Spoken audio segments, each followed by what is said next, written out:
Oke, yuk lanjut. Selamat datang Mbak Ana. Saya ulangi lagi yang ya Richard Eldas yang memandang stakeholders adalah setiap kelompok di dalam atau di luar perusahaan yang memiliki kepentingan terhadap kinerja organisasi. Terus? Jadi entah itu stakeholder dari internal ataupun eksternal, mereka itu tujuannya sebenarnya sama. Terus yang selanjutnya ya ini dari Robbins dan Coulter 2004 adalah mereka menyatakan bahwa semua pihak dalam lingkungan perusahaan yang terpengaruh oleh keputusan dan tindakan organisasi. Jadi stakeholder itu adalah semua pihak dalam lingkungan perusahaan yang terpengaruh oleh keputusan dan tindakan organisasi. Contoh, ayo Mbak Ana kemarin udah bahas stakeholder loh. Contoh apa kira-kira dari yang Robbins dan ayo yang baru datang, ting ting ting. Belum tahu Bu Guru. belum tahu. Apa sih? Saya kembalikan ke Kak Dewi. Kak Dewi. Kok kamu kayak ini, kakekku manggilnya Dewi. Jadi yang kayak tadi dijelaskan Mbak Kania bahwa stakeholder itu adalah orang-orang atau kelompok-kelompok atau individu yang dipengaruhi dan mempengaruhi pencapaian tujuan organisasi. Tujuan organisasi itu apa? Misalnya kalau perusahaan tujuannya ingin mendapatkan keuntungan atau ingin perusahaannya maju, otomatis ada orang-orang di balik itu yang mempengaruhi agar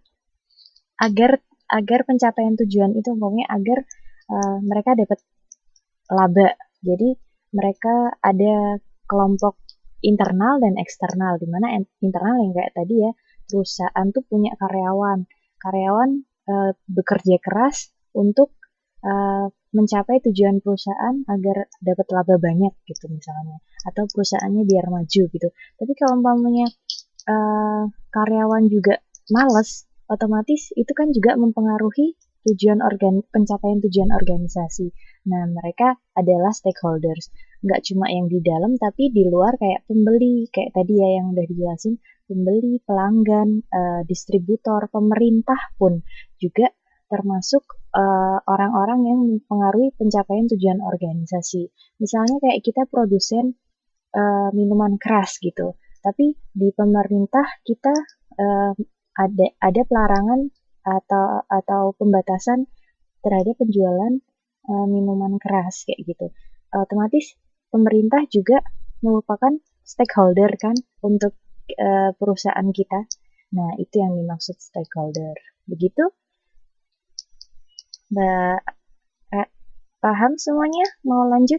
Mbak Kania biar lanjut. Lanjut ya.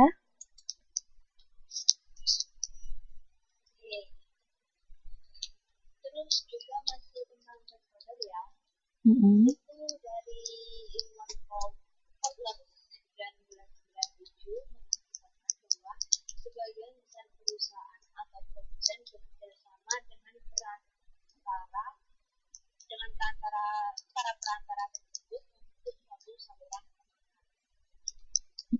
Terus yang dinamakan saluran pemasaran itu yaitu serangkaian organisasi yang saling bergabung yang terlibat dalam proses untuk menjadikan suatu produk atau jasa siap untuk digunakan atau dikonsumsi. Pendistribusian merupakan bagian vital dari keuntungan pemasaran dan aplikasi yang merupakan representasi terbesar untuk biaya produksi. Lihat halaman 5.9. Udah sampai 5.9. Nah, yeah. Terus keuntungan perusahaan ketika menggunakan perantara pemasaran, jadi banyak produsen kekurangan sumber daya finansial untuk menjalankan pemasaran langsung. Nah, jadi kalau adanya saluran kan Iya, kalau ada saluran, produsen kan jadi nggak usah repot-repot mengeluarkan sumber daya lain. Maksudnya mereka me, apa sih meng-hire itu apa ya? Me- memanggil orang dan mengeluarkan biaya finansial lagi untuk mendistribusikannya. Tapi kalau umpamanya udah ada uh, dia menggunakan kayak distributor, misalnya perantara pemasaran, otomatis ya udah mereka serahkan bagian pemasaran itu pada orang atau pihak perantara itu gitu. Gitu? Lanjut?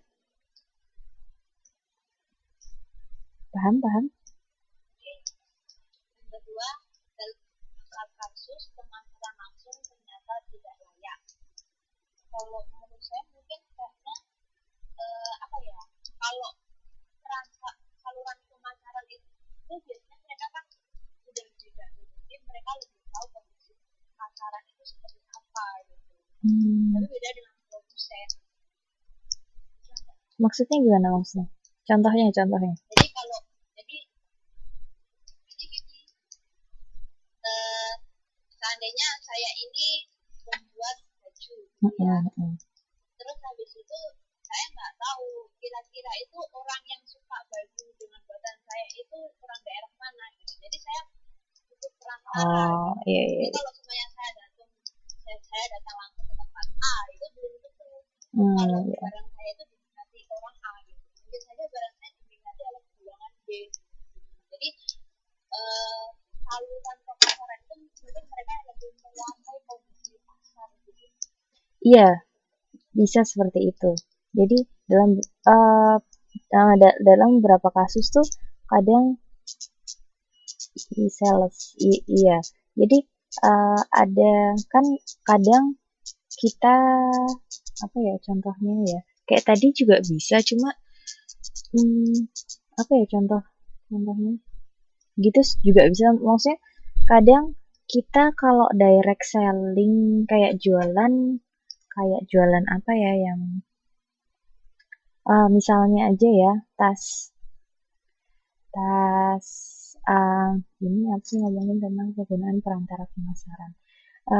Misalnya kayak kita kalau jualan langsung kayak tas merek yang mewah, misalnya LV gitu disaleskan, ada yang menyaleskan itu tidak melalui perantara pemasaran yang dimana dia ngedrop barang di suatu mall gitu, tapi dia pakai sales yang otomatis kan pemasarannya langsung.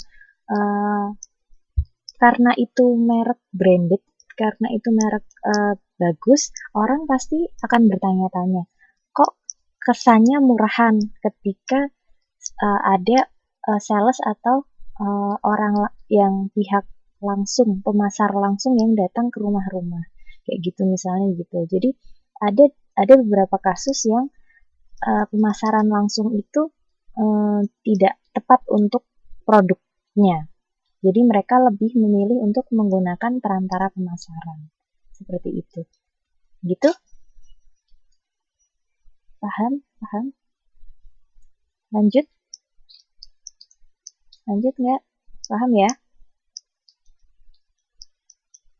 Paham? Ya. Oke. Terus yang ketiga, produsen yang melakukan pemasaran mereka sendiri sering dapat memperoleh pengambilan yang lebih besar dengan meningkatkan investasi mereka pada bisnis utama. Produsen yang ya. Paham teman-teman? Lanjut ya. Iya. Oke, terus pendistribusi. Oh, Mbak Ana minta contoh. ulangi.